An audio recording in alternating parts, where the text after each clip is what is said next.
Hello and welcome to the Strong Friend Podcast with Jack and Lewis. And today the topic is medication and how that's impacted both our lives and what that led us to achieve. Now, going through this podcast, we obviously talk about some sensitive issues.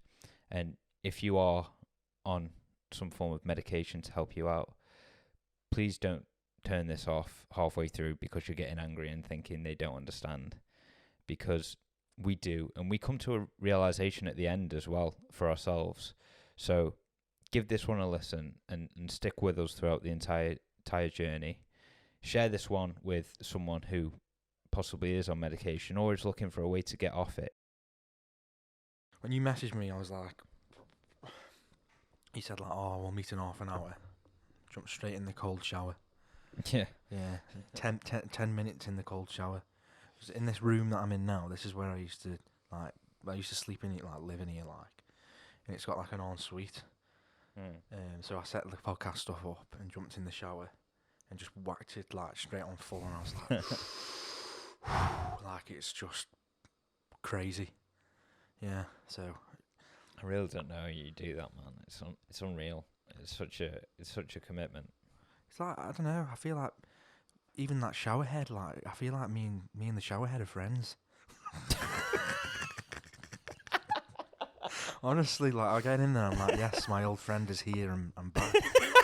But like if I go upstairs in the shower upstairs, I can't stay in the cold for very long. Why? Just because? No. It's like a. So do you reckon if you moved house, you'd take that shower head with you? Probably, yeah. What would you do if it broke? Would you actually be like, you think? Yeah, I'd be a bit. Would you find one that looked like it, or? No, nothing like that. It's just it's the shower head plus the water pressure, like. Yeah. Whereas the water pressure upstairs, it's not as good, nowhere near as good. So sometimes if you're doing a cold shower, having a lot of water pressure is mint. Whereas if you're only getting a little bit of water pressure, and it's slowly like just dripping on you, it's worse because you can feel it more, if you know what I mean. But yeah, I wanted to ask you like how your week's been and stuff. Yeah, my week it's been tough because, and the reason why is I've been really irritable. Yeah. People have just been doing little things that wouldn't usually piss me off, but it's just sent me over the edge all of a sudden. Yeah. So it feels like my fuse has gone from about 2 meters to about 2 centimeters. Yeah. Makes sense, mate. All someone needs to do is say, "Oh, you've left this here," and I'll be like, "No, you left it there." Yeah. Yeah. So I've just found myself being like, just having to ask, who are you really mad at? Like, why are you? And is it fair? Is it fair to be mad at this person for this reason, or, you know what I mean? Because that's been my issue. And it's not been fair that I've been flipping out so quickly. So I've just been asking myself every time I feel angry. I just say, is it fair? Yeah. I think sometimes when you feel, especially like with anger, you feel like you want to like bring it onto other people, don't you? Or bring them down to your level. Like I've done it loads of times where I've been moody, and it's like I'll try and just like bring other people. Like not all the time, but sometimes I don't know. You sort of don't want to feel so alone, do you? So if someone else feels the same way that you feel, you're like, okay. Especially with anger, it makes you feel a lot better. But yeah, because you look at someone and you're like, why the fuck do you feel so happy? Yeah, it's such a bitter like emotion. Yeah, I think, with anger. Is. Yeah, it really is. Yeah, like you do really like someone could have been doing something. I'm like, why the fuck are you okay with doing that and I'm not? Yeah, man. I think it's like it comes with anger, like it comes and goes. So I always now when I do get angry, like you just said, you'll ask the question, like is it fair? And it's like I think you've got to be like that. You've got to be. You don't always have to flow with anger because you end up doing stuff you regret, and then when you're not angry, like you feel like an idiot, don't you? And then you have to go back and apologise, and it's not very nice at all. It feels like the right thing to do though at the time when you're angry.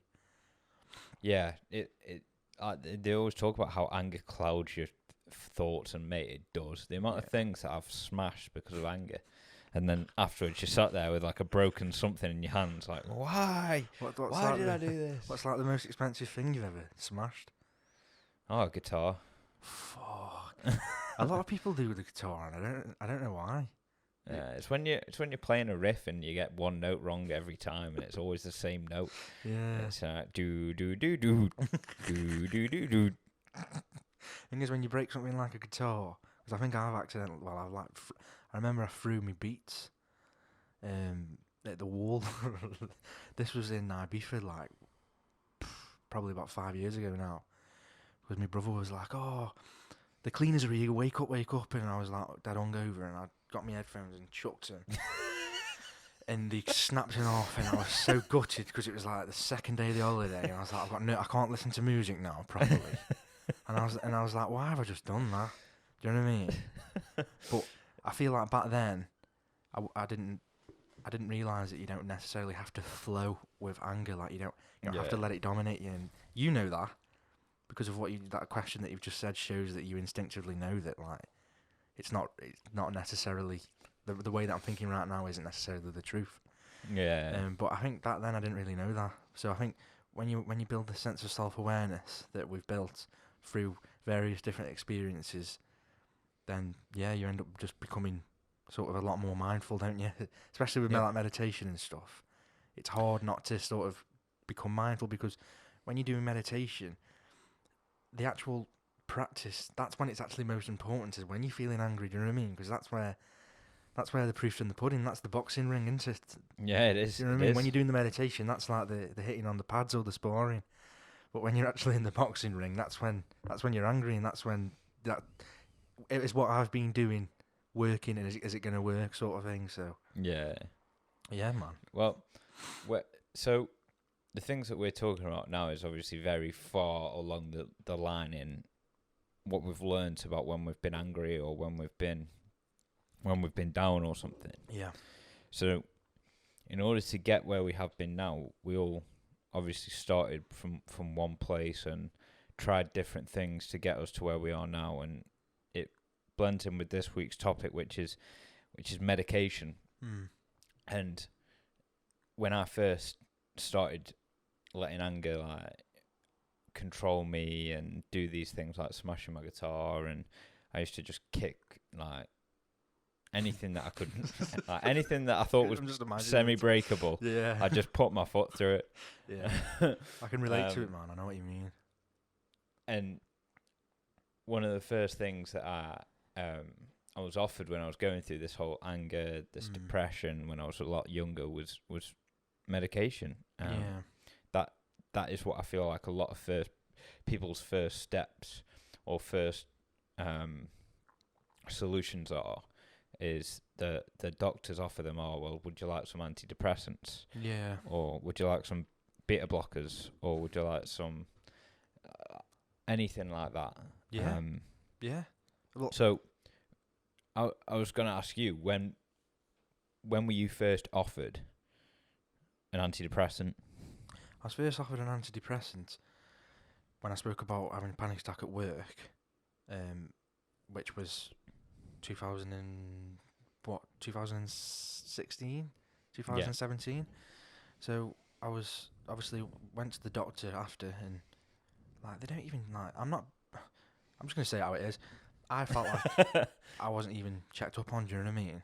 And it was just like, oh yeah, because I said, oh, I'm having these panic attacks. I'm upset over my sister, but I don't feel depressed. Like I just want like you to, give me some counselling, and then straight away like, oh well, medication really helps, and it'll make it a little bit worse for a week, but then you'll feel better and all this, and yeah. So and then with him being a doctor, I'm just like, yeah, okay, like I'll give it a go. Do you know what I mean?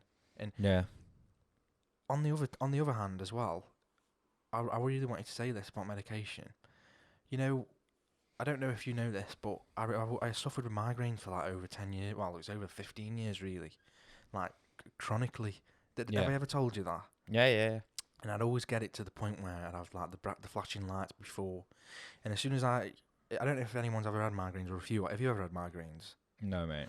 And it's like literally you'll get flashing lights and they'll move and they'll go all the way across your peripheral vision, and then once they're gone, that's when the migraine really kicks in. So as soon as I got those bright lights, which was like once a week, I knew that the day was over. Do you know what I mean? Like I knew I needed Yeah. to get I needed to get home, and I went to the doctor about it, and they gave me the beta blockers, like you were saying. Yeah. They gave me cocodamol, and it wasn't until they didn't even work, but it wasn't until I went for a sports massage for some sciatic pain, and he felt my neck and shoulder and was like, "Bloody hell, they're tight," and he undid that and said, like, this is one of the tightest I've ever seen. Like, that's what the sports therapist said. This is one of the tightest, like, necks I've ever, like, bloody done. And he released that, and I never had a migraine again. And it's like, that just goes to show that, like, medication is vastly misunderstood, sorry. Does that make sense? Yeah, Like, if yeah, I'd have been, definitely. if the doctor had just come up to me and felt that and said, yeah, like, your tension's really bad, instead of saying, here's some beta blockers and here's some painkillers with some nasty side effects, then I wouldn't have wasted my time. And I was like amazed that this massager just got rid of them. I was like, bloody hell, this is what I've been looking for. I needed that port of call. So I'm not saying that medication doesn't work, but I didn't need it. All I needed was massage. So why the hell didn't anyone tell me that? And why are the doctors not being taught other means other than just medication? Well, maybe they are, and maybe it's the fact that giving you a pill is a lot cheaper than referring you to a sports therapist that will cost the NHS a lot of money. Yeah, but it's not right though, is it? No, that doesn't sit well with me. I agree. I completely agree. But I think that's usually what I would say is is one of the reasons. Because, for instance, I used to go to a physiotherapist for my back, because I've got 2 vertebrae at the bottom of my spine that are fused together. Oh, bloody hell, I didn't know that. And so I had a lot of severe back pain when I was a lot heavier, when I was like 95 kilos. Yeah. And when I was lifting a lot more weight and not doing it properly. Went to a physio to talk about my back, and they were working on it, and they said, oh, well, it's fused vertebrae, so there's not really a lot. We can obviously help you to build the muscles around it, but they even said to me that we're only here to show you what the problem is and for you to go and work on it yourself, when we haven't really got the resource to be able to see you every month or every 6 months. So unlucky. Like basically you're gonna have to go private because we just haven't got the resource. And I feel like that even in that situation where they know what's wrong, they know how you can fix it, they're just like, you're gonna have to go see someone else. You can't use us. We're here for diagnosing a problem, not for fixing it. Because realistically, if we're talking about like antidepressants, in my opinion, like if you were to go private, for example, if you were Conor McGregor and I don't know, you'd just been knocked out by Justin Poirier. Yeah. No. I don't know why I'm coming up with this shit. Anyway, and you said to a private doctor, oh, like I feel depressed. Ideally, what they would do is they check all your vitamin levels first thing, to see if there's any discrepancies. I had none of that. It was just like, oh, here's some sertraline. Yeah. What? I'll see you again in 3 months. All right then. Yeah. Cheers. No worries.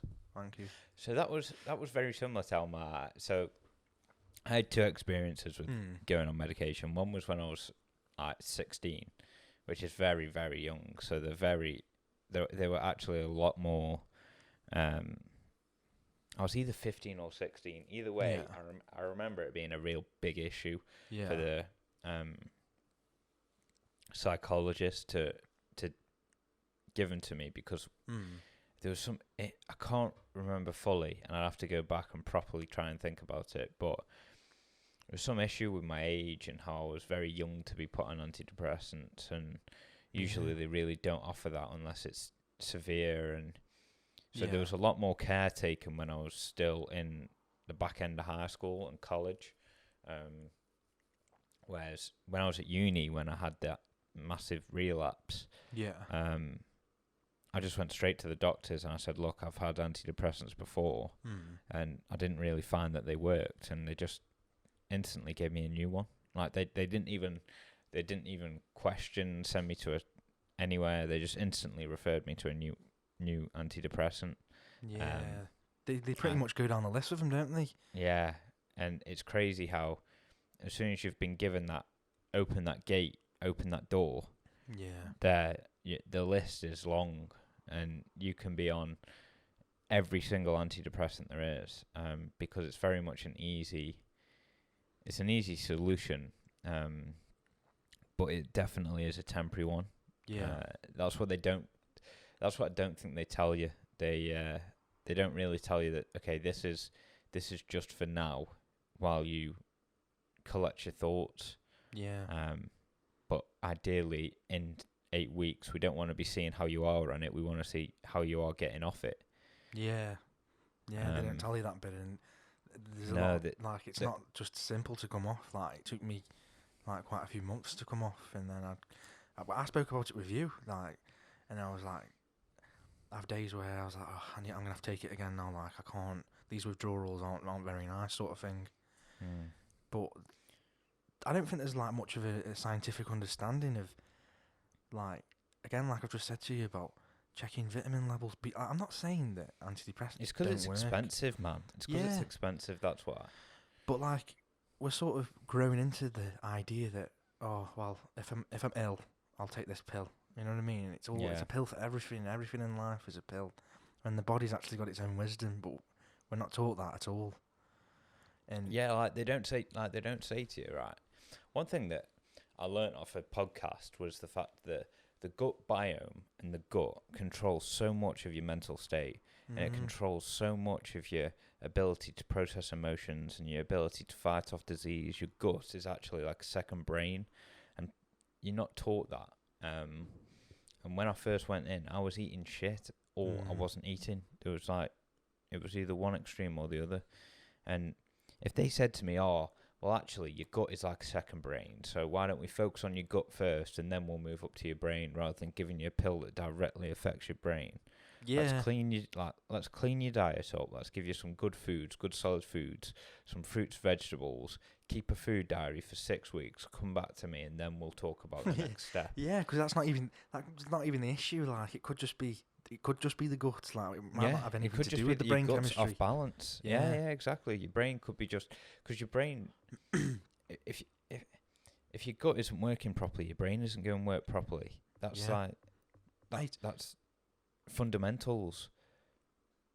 But they don't tell you that's what you need to make sure you're looking after as much as your brain.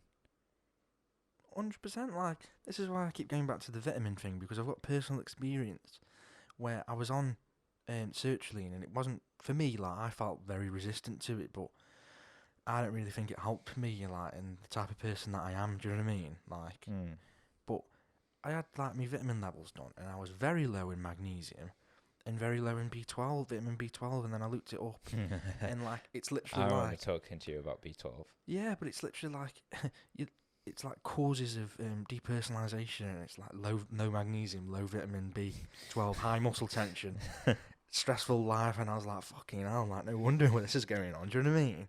But it took, like, I feel like it shouldn't have took me to this obsessive search for the right answers. Like, I feel like if you go to a doctor, you should, if like the money was there and stuff, and everything, the NHS wasn't underfunded, it would sort of be like, it would just stop a lot of suffering. Like, did you know it takes 10 years for the average depersonalization sufferer to actually get diagnosed with it?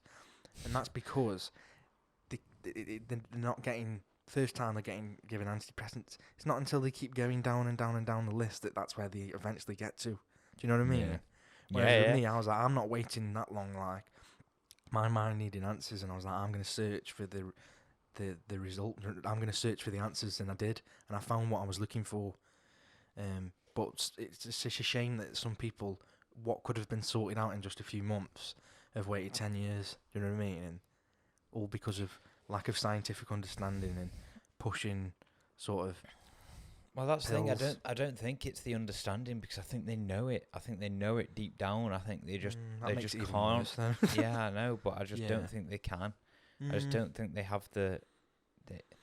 I don't think GPs have the resource, have the ability. Maybe you're right. Maybe they don't keep up on. And obviously, we're talking about. Just to be clear, we're talking about our own personal experiences Yeah. with our local GPs in Stoke-on-Trent. Yeah, like, So I we're love not saying- GPs. Yeah, we're not love saying that. doctors. We're not saying that all doctors are stupid or anything. No, like no, that. I love doctors. I do. Like, I think what doctors do is I amazing. just think the resources and the abilities that they have to be able to, they would love to be able to send just for a full screening and all this yeah, kind of full vitamin check and full. They'd love that, yeah, they can't. They're restricted by their own means, and yeah.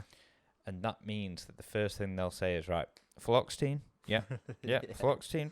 It's like they're going around a bar and just giving, like, checking everyone's orders. Like, yeah, you said, right, that's 5 fluoxetine, please, and 4 beta blockers. Yeah, that's how it feels, though. That's how it feels. Yeah. Everyone you speak to, it's like, oh, yeah, I've got depression too. I've been really struggling with this. Oh, are you on fluoxetine? Yeah, me too. It's one of the first. It's the first. It's the first check in a long list of medications. Yeah. Because there's people who react really badly to fluoxetine, and my personal experience with it was, I felt like a zombie on it. Yeah. This was obviously, so I was about 16 years old. I was starting my A levels, and my brain, I always describe my brain as working at 150% of an average human being. It works tirelessly, just constantly on. Imagine pressing an accelerator and you're in second gear and you're doing 50 miles an hour. Yeah. Like that engine is overworking in an unnecessary gear, and that's exactly how my thoughts feel and how they process through my head. Now, as soon as I got fluoxetine and I was given fluoxetine, it's like my brain was stuck in 6th gear and I was doing 2 miles an hour. It just felt incredibly slow. Yeah. It just felt like I was in the wrong. I went from being in 2nd gear and doing way too faster speed, so the revs are like, it's like when a car's doing that. Yeah. That's how my brain felt. Whereas as soon as I get that medication, as soon as I take it, it starts to just chug along like. And the thoughts that I was having, I was just like losing concentration. I couldn't recall things. Yeah. Like when I was studying, I was revising, and I couldn't recall something that I'd studied yesterday, and it was getting worrying because I was like, this just isn't right. Yeah. My brain just isn't working properly, and you almost feel drunk on it. And that was a horrible, horrible experience. And that's when I had to go back and just say, listen, this is just not working. And that's where the checklist starts. It says, okay, if that's not working, let's give you this different pill. Yeah. And let's keep going. And I was on a constant cycle of 6 months of a pill until I was allowed to start another pill. And then they'd say, okay, well, we'll just keep going until we find one that works.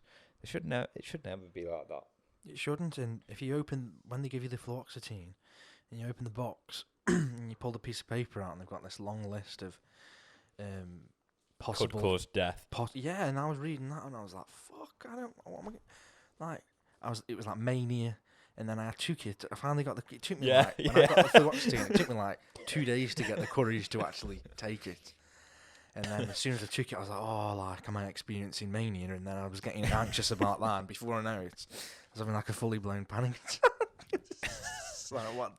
But could cause visions. Yeah, yeah.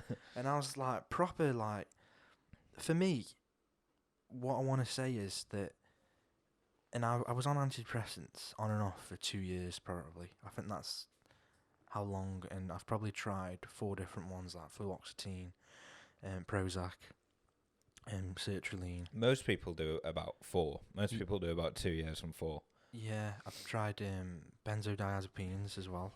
Yeah. And also, obviously, like, the beta blockers and the painkillers for the migraines. The beta blockers are usually last. That's what they Yeah. usually give you last for depression. But for my experience, the wisdom was in the body all along. That was true. That was true in the case of the migraines, and it was also true in the case of the anxiety and the intrusive thoughts that I was having. It wasn't like, and it's also like when I talk about the body, I'm including the gut in there. Yeah, Because yeah. the gut, like you say, like I remember the first time I saw you having a probiotic, and then like, yeah, What's that? and then I tried one and I was like, man, like my digestion feels much better. And you always see like people who have anxiety issues have issues with digestion, IBS, all that Well, kind I of was just stuff. right. Let me be honest for a second now, because this is so. This is, oh God. How do you say this politely? I used to, when I was most depressed, Yeah. I was going to the toilet probably about once every 3 days, Fuck. which is nuts. It's nuts to think that was my normal, that was my normal body's process of Yeah. of life. That that that shows how off your body can be if, and a lot of people will say, oh, it's just IBS or it is just an intolerance to something. Hold on a minute. It could be stress. Yeah. It could be, it. There's a lot of things that you can put pressure on your gut because it can handle a lot. It can handle a lot more than you think it can. And a lot of times you convince yourself that like for instance, you can convince yourself that you've got a gluten intolerance because every time you have bread, you get stressed that you're going to get bloated. Yes. And so that stress causes yourself to bloat. Yeah. I was in a cycle once where, so I'd taken these painkillers, and I didn't have any like stomach stabilizers alongside with them, and they were very strong painkillers. Yeah. It was a mix of both codeine and naproxen. Yeah. And yeah, I know, man. It was, I don't know why the hell I was given that. And they strip your stomach lining. Like, if you know anything about painkillers, they strip your stomach. Yeah. And after that, I couldn't eat anything. I couldn't eat anything without my body almost exploding because of how bloated I was and how my body was like, whoa, we're not ready for this. Yeah. And so I had to go back to eating just vegetables, and that's when I first started like that whole vegan diet, just because my body just wouldn't handle anything. Yeah. And then slowly I started to reintroduce things, and I figured out it was my stress about eating that was probably causing more of my stomach issues than anything. Yeah. It's kind of like well, it is. It's a vicious cycle, isn't it? Yeah. When you're like that, because you stress about bloating, so you bloat, and you think it's the food, and you're like, oh, it's because I'm eating this pasta. No, it's because you're so stressed when you're putting that pasta through your body that you're going look fat afterwards. Don't get me wrong, I'm not saying that no one has an intolerance to things, but I'm saying there's a lot of cases whereby your mental state will control your gut, and it's why when you're dieting, usually you'll have, on your good days, you'll look great and your gut won't be bloated. And then as soon as you start thinking, oh, I'm not losing any weight, or oh, I feel like shit, your stomach will all of a sudden react to that. Yeah. And the amount that you have to look after your gut, you need to give yourself the, like, there's things out there like Lucid, like probiotics, kombucha, natural. Kombucha, Mate, I love kombucha. Things that activate your gut to actually make it work properly. Yeah.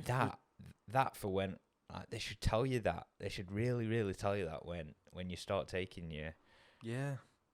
Because the difference now compared to when I used to, like, 1 in 3 is now 3 in 1. Like it changes completely. So you really need to make sure that your body is balanced before you look at adding in medication to destabilize it. Yeah, because I think in almost 99% of cases, when you go to the doctor for depression, like there is something out of whack, isn't there? Like, Yeah. you're not going there as a fully balanced individual most of the times. Oh yeah, you're not the one. Do you know what I mean? I work Oh, out 5 times a week. I eat great food, and I feel yeah, like shit. yeah, and I understand that it's easy to want to just the magic pill mentality is, I just want to take this pill and I want to be able to eat what I want, and I want to be able to sit there like Yeah. I want to chilling still out be all able to day. eat my Yeah, takeaways. yeah, and Yeah. like I get it. Do you know what I mean? And it, like I had that same mindset, and it, and then you take the pill, and it's like, yeah, well, for me personally, like Prozac was the one that worked most effectively, but I also feel like it was intertwined with my knowledge of what I was learning Yeah. about the body. Yeah. So in Yeah. my head, it could have just been a placebo out the Prozac, because the reality was, when I've depersonalized on the Prozac and off the Prozac, so it didn't really make too much of a difference. The only thing that made a difference for me was getting my body back in balance, learning about obviously the stuff that I talk about on the podcast all the time and stuff about self-regulation and progressive muscle relaxation. You know what I mean, don't you? Yeah. So I think that for me was like the most important thing in all this. Whereas I'm not saying that medication doesn't work, but I do feel like there's a big placebo effect involved. I think Is that fair to say? Yeah. I think medication is the start. It's not by any means a solution. Yeah. But It's a step. it's a step, and I'm glad I took that step, because ultimately it led me to where I am now. Do you know what I mean? Yeah. Whereas before I was sort of in denial.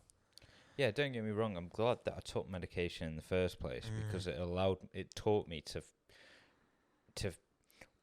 One thing that medication did do, it was allow me to focus on my body. Yeah. Because when it did change the way that my thought process worked, my immediate thought was, well, if my brain's not working properly, what else isn't working properly? Yeah. Yeah. It can calm you down enough, can't it, to sort of be able to focus. But is that the medication, or is that just the placebo and you calming down naturally? Yeah. Because we all instinctively do know how to calm down.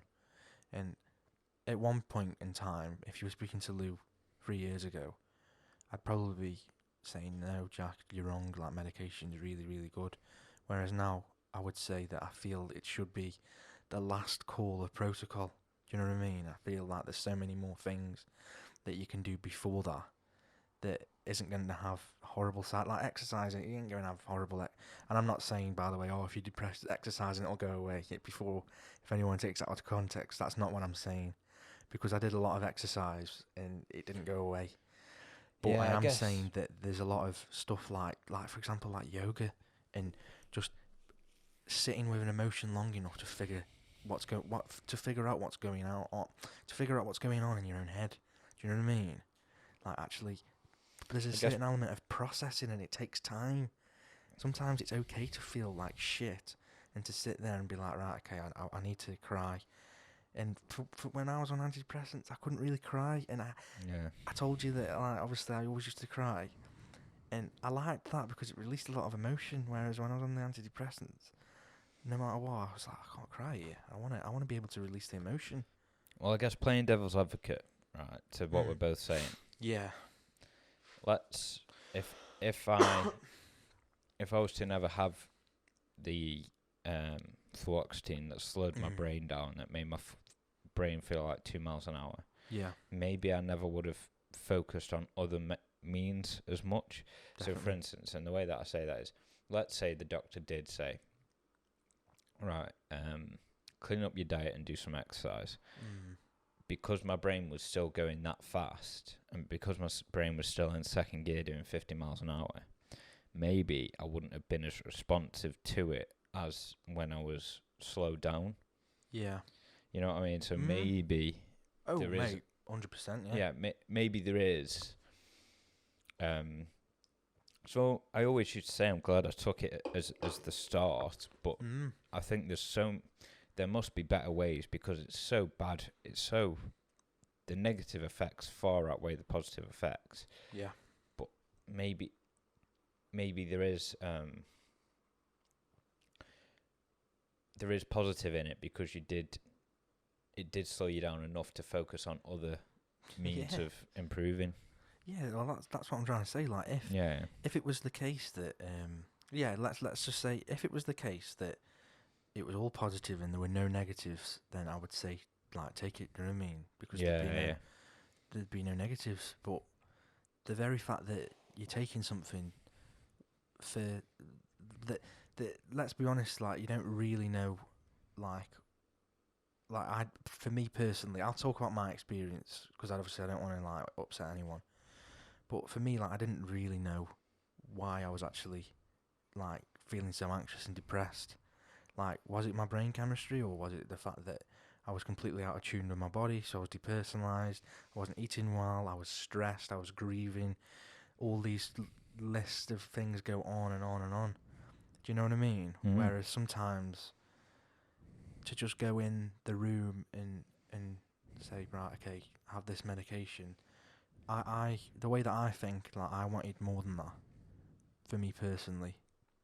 So, but if anyone is on medication and stuff like that, I'm not saying it's a bad thing because life's full of realizations and like Jack said, you have to go through things to realize, like okay, like this is what it is. Or when I took the fluoxetine, I was like, right, well, it can't be because of me brain chemistry. So let's have a look at something else. Like, what else could it be? Do you know what I mean? Yeah. Sort of like eliminating stuff. It's hard to explain, sort of, but yeah. I think the big thing we're trying to say is don't see medication and don't see a pill as Is the excuse not to be able to do anything else, like or just the solution to like it's the cure, because there is no cure. yeah. A pill is a means to an end. It's a temporary path to being more. Yeah. You are more relaxed, but you are also more drugged out. That's how it feels. You do feel drugged out. You do feel like you're drunk. You do feel like you're a zombie. But there are times where that some people may need that. Yeah. There's times in crisis where if you like Jack brain slowed down to 2 miles an hour, maybe that's what your nervous system needed in that particular time. Yeah. So I'm definitely like not against medication. That is not what I'm saying. And No. I feel like it's coming across. No, but But no, I don't. Not now, because I think we've. yeah.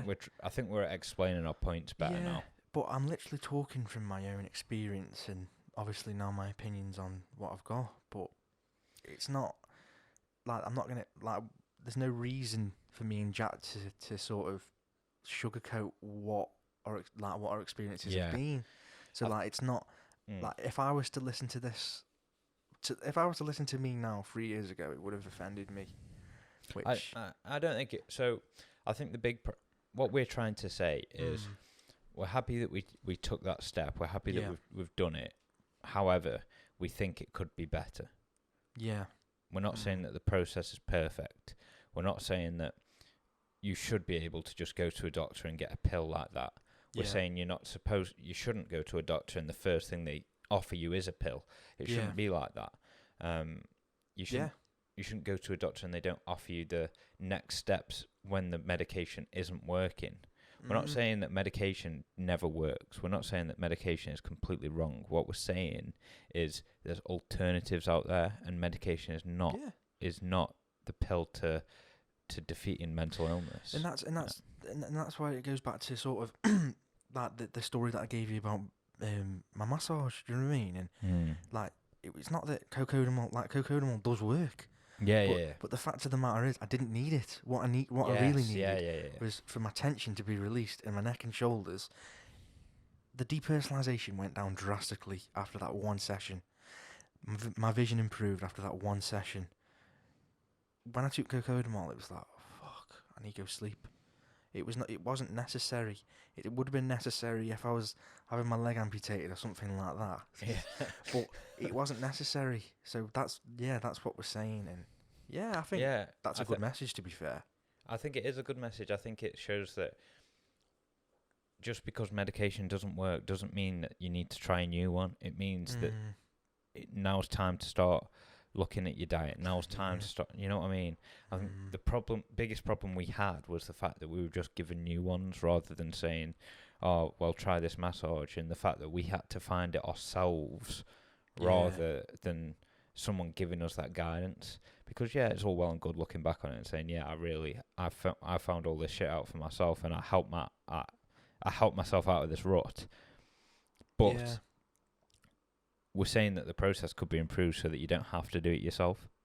Yeah, and it's funny you should say that because like I feel like I'm actually glad that I did find out myself now because I've had But that back many then you would have then, loved the help. Yeah. And back then it could have been the difference between there's a lot of differences that it could have been. Yeah.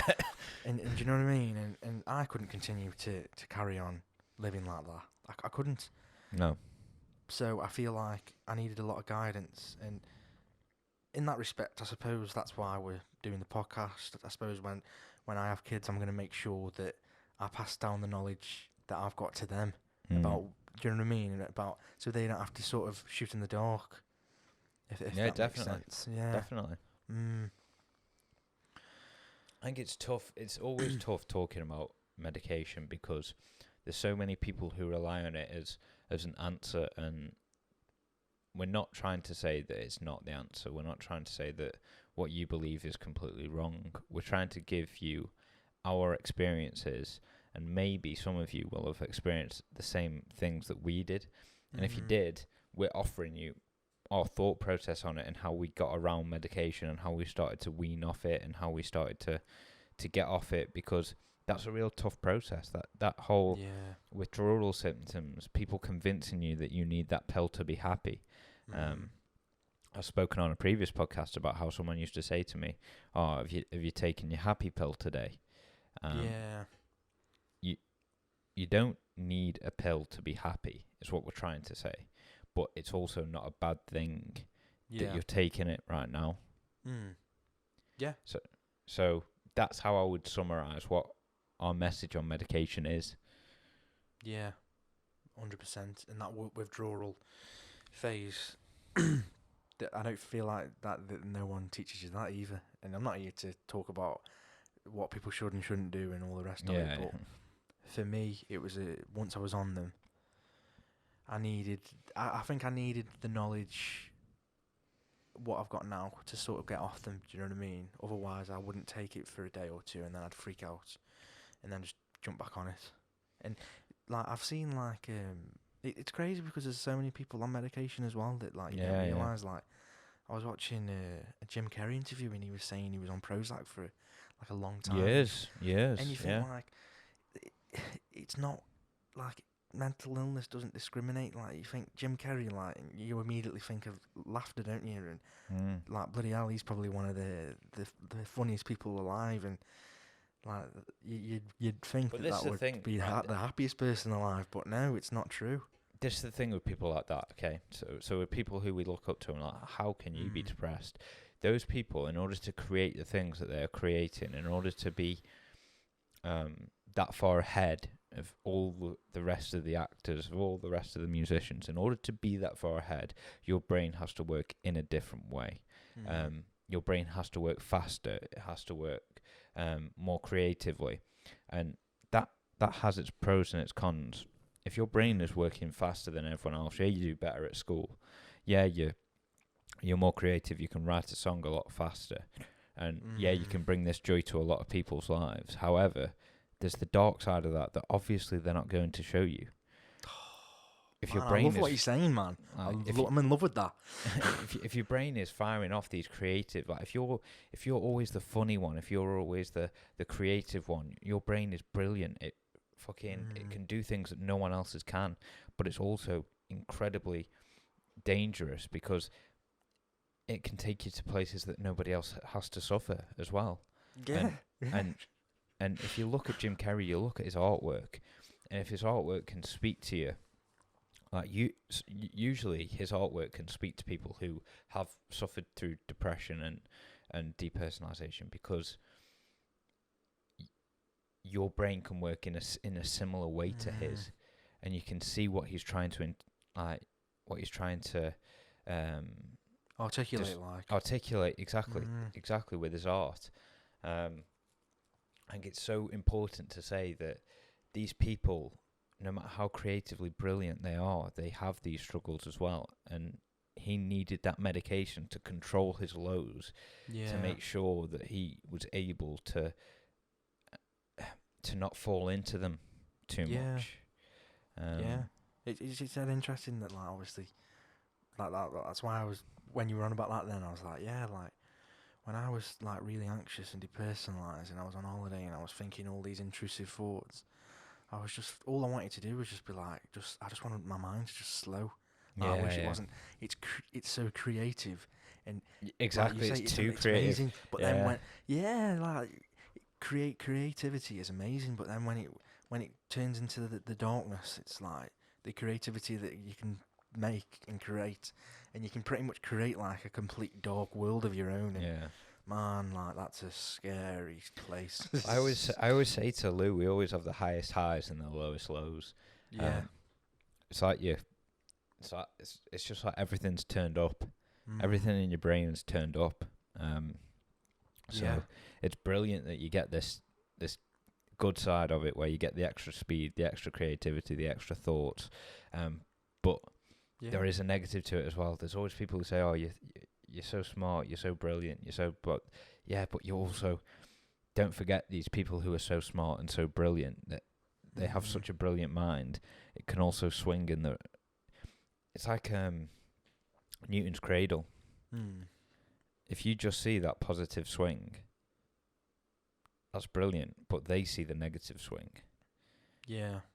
Everyone's brain is like a Newton's cradle. It just swings. There's always a positive, there's always a negative.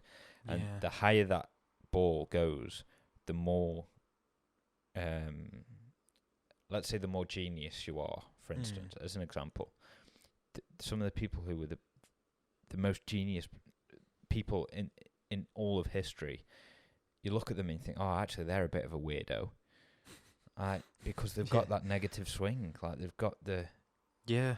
They all share the balance. same trait, don't they? Like, yeah. It's like, you look at, like, Elon Musk, you know what I mean? And he's brilliant, but there's something different. Yes. Yeah. If you think that Elon Musk, as brilliant as he is, doesn't experience incredibly... He must think about the absolute destruction of the world. Yeah. With what he's creating, and people take that for granted. People just think, oh, he's just a brilliant man. Yeah. He probably has incredibly down days. Yeah, he probably just doesn't showcase it, but that's the thing. Like, obviously, we're not Elon Musk, are we? But at the same time, like, me and you are, like, very creative and stuff, and like, for me, like we'd be going on, like, day sessions with the lads, and I was like, bloody hell, this is amazing. Like, the feeling when I was there, I was like, this feeling, if I could recreate this 100% of my life, like, it'd be amazing. And I was there, like, laughing with lads, like, just chatting away. And then the day after, I'd be hungover, crying, ordering Domino's pizza, watching sad film. Do you know what I mean? And whereas Can now, I have a pepperoni passion with a side of tears, please? But that's the thing. I think it's important for me to say that mental health is a journey, and the more that I go through it now, the more I accept the lows for what they are. And I also accept the highs. I don't sort of try and get too controlled in them. Like, I know if I'm feeling low, I'm like, right, okay, yeah, I'm feeling low. I'm aware of that. Like, let's work through it. Whereas before, I would do anything to avoid the low.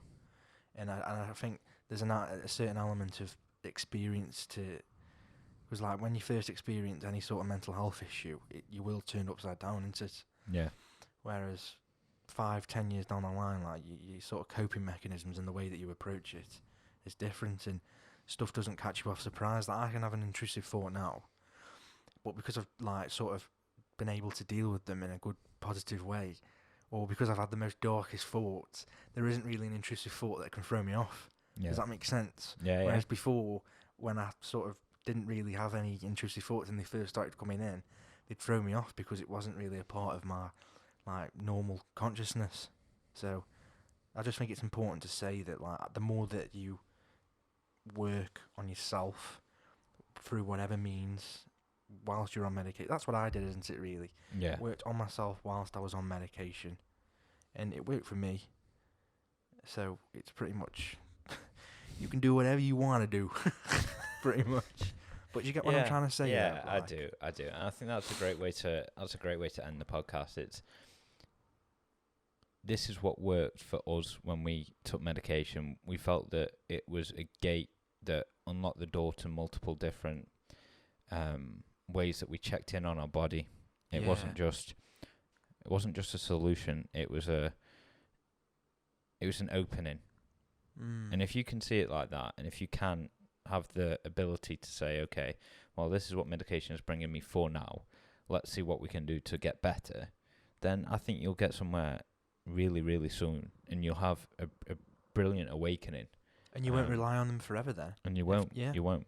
Yeah, I think that's one of the takeaways that I suppose what I want to give is that if you're on medication and you're listening to what we're saying, then yeah, like, if you can adopt sort of what we're saying and sort of plunge it into your own lifestyle, then it just means that you're not going to be on them forever, which is good. Yeah. And with that, let's say, please like, share, subscribe, and send, if you're on medication or if you know someone who's on medication, please don't think that when we're saying this that it's wrong to be there, because we have had that part of our journey. What we're saying is, if it doesn't work, and if you feel like it's hopeless because the medication doesn't work, we've been there too, and there is a way to get out, and there is a way that you can check in with your body and find different approaches that don't require medication. So please hang in there, try some of the things that we've said on the podcast, and always check up on your strong friend.